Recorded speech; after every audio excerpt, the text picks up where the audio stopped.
खुलुमबाय बयनिसिमबो माने बे समाव बे गोथार साननि मुङै बयनिसिमबो आंनि अननाय आरो सिबिनायखौ नोंथांमोन साफ्रोमनिसिमबो बावहरनाय जाहैबाय। दिनैनि साना जों खृष्टानफोरनि थाखाय बेयो गोसोखांथावना सान, मानोना दिनैनि साना खेजुर प्रब होननानै जों बयबो फालियो। खेजुर प्रब होननानै बुङोब्ला माने दालाय बनाय, माने गोदोनि जिसुनि जारिमिनखौ लानानैहाय बे फोरबोखौ फालिनाय जायो। माने जेब्लानाखि जिसुआ बै समाव संसाराव दङमोन, बे समाव बियो जेरुसालेम मन्दिराव थांदोंमोन। अब्ला बे थांनाय समाव गोबां मानसिफ्रा जिसुखौ फोथायारि सुबुंफ्रा बेबायदिनो जिसुखौ नाजावनो जेरुसालेमाव गोबां सोरबाबा दंनायफ्रा हिफोर बनानै, सोरबा गैयैफ्रा हानायखिनि दंफां लाइफांफोरखौ बेबायदिनो लामायाव बनानै जिसुखौ बरायदोंमोन। बेफोरबायदि जेरुसालेम मन्दिराव थांनाय समाव गोबां बेबायदिनो सुबुंफोरा बेबायदिनो जिसुखौ बरायदों। थिग बेबादिनो जोंबो बे सानखौनो गोसोखांनानै साफ्रोम खृष्टान सुबुंफोरा बे दिनखौ फालियो। थिग बेबादिनो जोंनि बे मण्डलियावबो दिनैहाय बे दिनखौनो लोब्बा लाखिनानै दिनैहाय गथै बुहुमावनो बे खेजुर प्रबखौ फालिनाय जागोन। बेनिखायनो जोंनि बे 4 नं पाटाबारि NELC मण्डलियावबो बे दिनखौ दिनै फालिनो लादों आरोखि। दा एसे उनावहाय आं नोंथांमोननो देखायलांसिगोन माने दिनैनि जोंनि बे 4 नं पाटाबारि NELC गेजेराव मा प्रग्राम होदों, नोंथांमोना नायलांबानो जाबाय। बेफोरनो आरो माने दा आं गिर्जा न'आव दंफैसै, माने दिनैहाय खेजुर प्रब जानायखाय जोंनि बे 4 नं पाटाबारि मण्डलियावबो बे फोरबोखौ फालिनाय जादों। दा आंनि एसे ओरैहाय नोंथांमोना नुगासिनो दं, बे जोंनि मण्डलिनि सुबुं सानखोफोर बा सुबुंफोर। गोबां सुबुं सानखो दङ जोंनि मण्डलियाव, खिन्थु दिनै एसेल' फैदों। जाखिनि फैदों आं बेखौ नोंथांमोननो दिन्थिनाय जाहैबाय। दा गासैजों 65 66 बायदि जोंनिया न'खरफोर दंसै आरो गासै सुबुं सानखोआ गैयाब्लाबो 400, 450, 500 बेफोरबायदिनो जाहैनो हासिगौ आरो उन्दै गेदेर लानानै। बेबायदिनो जोंनि मण्डलाव बेबायदिनो सुबुं सानखोफोर दं आरो नायनो हागोन नोंथांमोनानो। माने बे खेजुर प्रब फोरबोखौ लोब्बा लाखिनानै जोंनि मण्डलियावबो दिनै बे प्रग्रामखौ लानाय जादों। नोंथांमोना नायनो हागोन। बे जोंनि साफ्रोम जोंनि मण्डलिनि ख्रिस्ट' सिबियारिफोर, नोंथांमोना नायनो हागोन।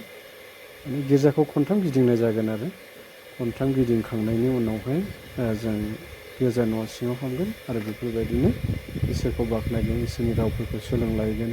बेफोरबायदि गोबां इसोरनि रावफोर सोलोंलायगोन आरो बेबायदिनो जाहाथे बुहुमाव गोजोन सान्थिया सफैयो, बिनि थाखाय इसोरनाव आर'ज खालामनाय आरो गासै बुहुमाव जोंनि दा सोलिबाय थानाय दावराव दावसि संसार जाफ्लेबाय थानाय जाथायफोरा जाहाथे बुहुमनिफ्राय जानगाराव थायो, बेफोरनि बागै गोबां जों गिर्जा न' सिङावहाय बेबायदिनो आर'ज खालामनाय जायो आरो जाहाथे बुहुमाव सान्थि फैयो, हादराव गोजोननाय फैयो।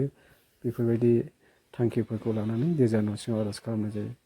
आरो बेफोरबायदिनो जों गाव गावनि इसोरनि बोसोनफोरखौ सोलोंलायो, मेथाइफोर रोजाबो आरो गावजों गाव सासेया सासेनो अननायखौ बुजिलायनो, दुखु सुखुआव सहाय होलायनो, बेफोरबायदि गोबां बेबायदिनो गिर्जा न' सिङावहाय बेबायदिनो सावरायलायनाय जायो आरोखि। नोंथांमोना नायनो हागोन। नैबेफोरनो माने दा गिदिंगासिनो दङ। नोंथांमोनाबो नायलांफाबानो जाबाय। आरो हालमाजिया जोंनि आदा फुसना मुसाहारि, बिथाङा घन्टा बुगासिनो दङ। आरो GMM फंबाय इउटुबार, बिथाङाबो फट' लागासिनो दङ। गोबां सुबुंफ्रा फैगासिनो दङ, खिन्थु टाइम बायदि गिर्जाखौ आरम्भ खालामग्रोनाय जाहैबाय। नैबे जाहैबाय जोंनि मण्डलिनिनो आदै मंगल, बिथाङा प्रसारकबो, गुबुन गुबुन मण्डलाव बिथाङा प्रसार होनांगौ जायो। दे हामबायसै आरो बेफोरबायदि दा खनथाम जाबाय। दा न' सिङाव हाबसिगोन, खनथाम जाबाय गिदिंनाया।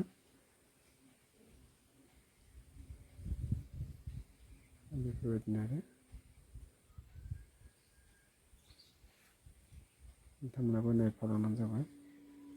भिडिअखौ मोजां मोनोब्ला लाइक आरो शेयार खालाम, आरो लोगोसे खाथियाव थानाय बेल आइकनखौ थुनानै होलायदो।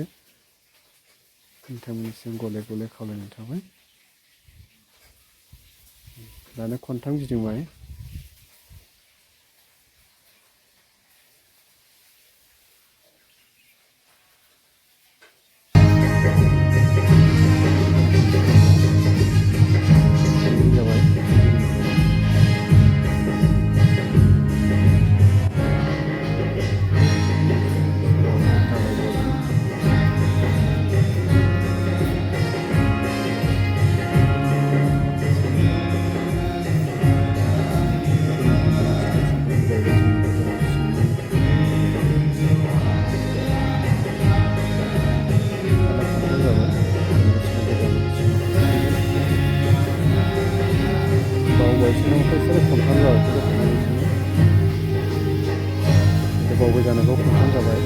आरो गिदिंबावबायमोन खनथाम जाबाय दा बावखांबाय आरो थांबावगासिनो